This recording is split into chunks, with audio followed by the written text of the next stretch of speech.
How have we not done this? We spanked them on the bottom before, so now I think it's time to put them to bed.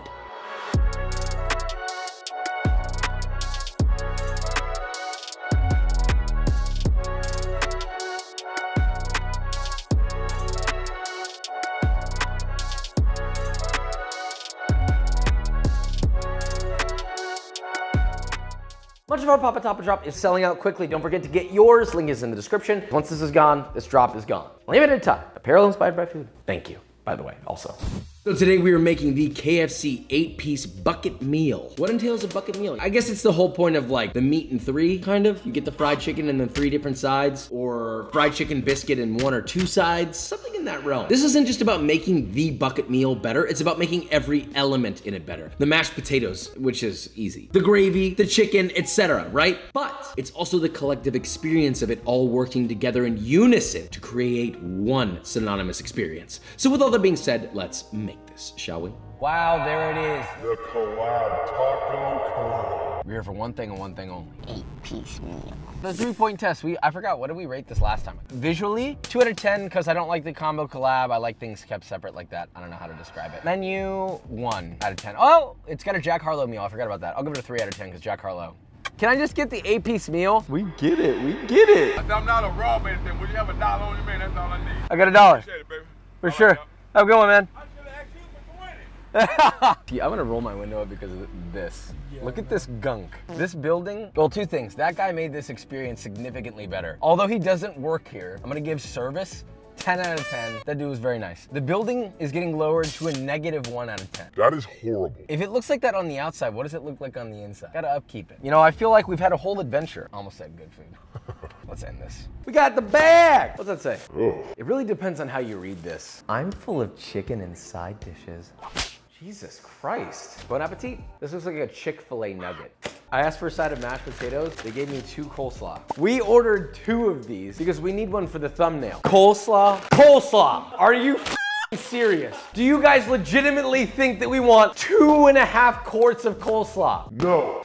Bon appetit, here's the chicken. It's soggy. What's the point of this? This didn't do anything. Just put the... Is this 1832? A spork? I guess I'll eat all my coleslaw with it.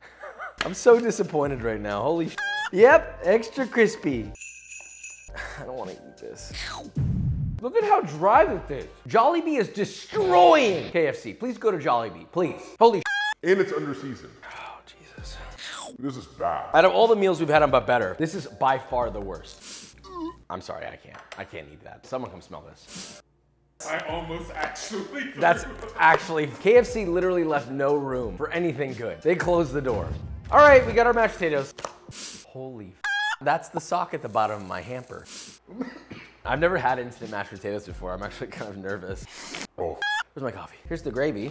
I can get with that, that's not bad. There's no helping this. That made their case worse. Back to it. A fried chicken meal isn't just a meal. It's a multi-level experience consisting of fine biscuits, mashed potatoes, a luxurious gravy, a refreshing slaw, and of course, the star, buttermilk fried chicken.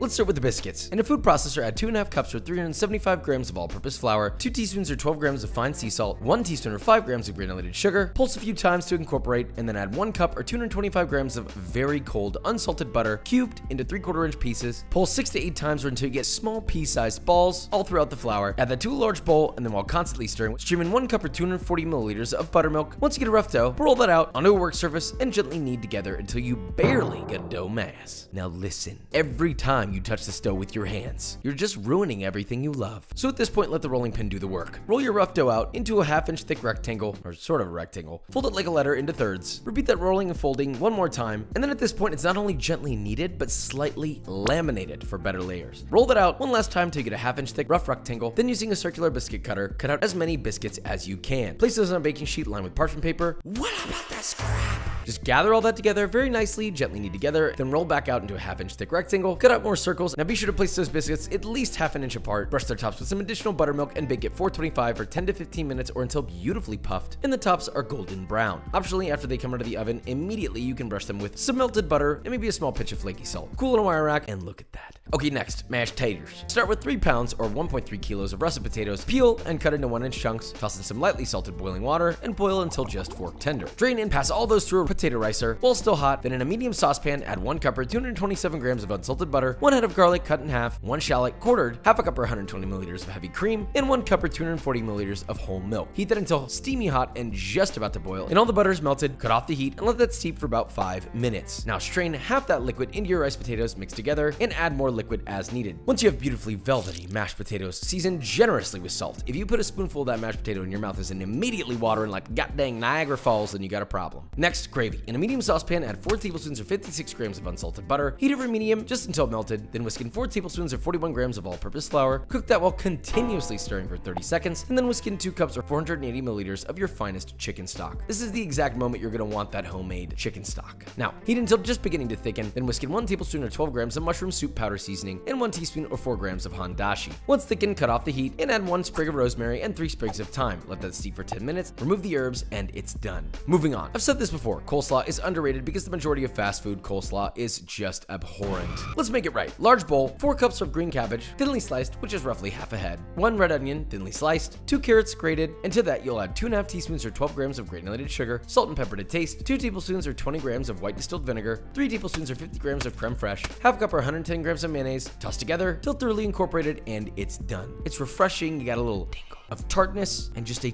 touch of richness. We've made it to the world famous chicken. Let's be serious here. Good chicken only comes with great seasoning. That includes salt. The other thing is not being a wanka and excluding breast. Please, wings, thighs, drumsticks, all are acceptable. Now, large bowl, 2 cups or 475 milliliters of buttermilk, 1 tablespoon or 11 grams of salt, 1.5 teaspoons or 8 grams of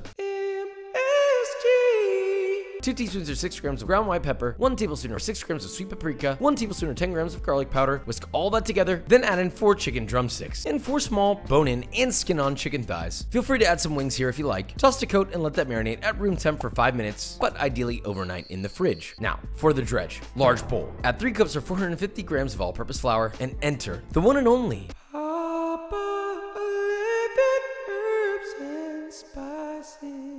First, 2 teaspoons or 6 grams of fresh ground black pepper, 2.5 tablespoons or 28 grams of kosher salt, 1.25 tablespoon or 18 grams of MSG, 2 tablespoons or 18 grams of ground white pepper, 1 tablespoon or 6 grams of ginger powder, 2 teaspoons or 5 grams of celery powder, 1 tablespoon or 12 grams of garlic powder, 2 tablespoons or 12 grams of sweet paprika, 2 teaspoons or 0.8 grams of dried oregano, 2 teaspoons or 1 gram of dried thyme, 1 tablespoon or 6 grams of mustard powder. Whisk all that together and you have your dredge. The rest is simple. Get a heavy bottom pot with at least 2 inches of oil without going more than halfway up the pot. Heat to around 330 Fahrenheit. Bread your chicken by first drizzling a few tablespoons of your marinade into the flour and toss and create tiny little balls of dredge in there. Remove your chicken from the marinade and then toss and press your chicken into the dredge till each piece is coated edge to edge. Now repeat with all your chicken, and once everything is beautifully breaded in 2 to 3 batches, gently lay your chicken into your hot oil and fry for 6 to 8 minutes or until beautifully deep golden brown and your chicken is just cooked through. Now drain on a wire rack and repeat with all of your chicken. Now we're finally done. This is a feast, but we do need a bucket, so bucket down. Add in your chicken pieces nicely. Now you just need to serve with your mashed taters, gravy, slaw, and your stunning biscuits for a soon-to-be unforgettable experience. But let's not forget the challenge here. How did we fare against KFC? Let's taste test and find out. Woo! Let's start with these goddamn mashed potatoes. After all this, we're starting with that. Good God. It's okay. You don't need them. I have nothing to say. The chicken did the talking for me. The gravy. Good Lord. Both gravies are good. This is sort of like a sheet of paper, and this is like a Leonardo da Vinci painting. Look, I'm gonna be honest with you. I'm not eating that. Now, these have gone completely cold, but whatever. Biscuits are a little dry when they go cold. By the way, these were warm when I had them, just so you know. You just dunk them. Ah! That is nuts. This is a family table dinner, and this is hospital food. Now we bring on a taste tester to finalize this vote. A lot of elements here to taste, Vikram, so we're gonna make this quick and easy. Mashed potato number 1. Okay. Mashed potato number 2. Choo-choo! That's the better one. Chicken leg number 1. Okay. Chicken leg number 2. It's easy. Look, you don't have to eat the coleslaw. You don't have to. There's a part of me that knows I don't want to eat it, but I also feel like no one's eaten it and I should give it that chance. Here's number 1. Very good. Coleslaw number 2. What? You don't even know which one this is, Vikram. Yeah, not even worth swallowing. The first one was way better. I just don't know why it's sour. This is so gross. So it's biscuit time. Both biscuits are quite dry. Biscuit number 1. All right. Number 2.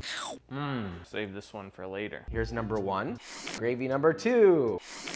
Second one's miles better. That is yours. The first one's good. You can definitely tell MSG heavy gravy, but like the depth of flavor on the second one is just like over here. What would be good is like opening one of these, Oh yeah. tear that off, and then do this like that, and then the gravy on there like that. KFC's timbers are shivered. KFC, more than shimbered timbers or whatever, they're themselves. But you wanna know what else itself? B-roll.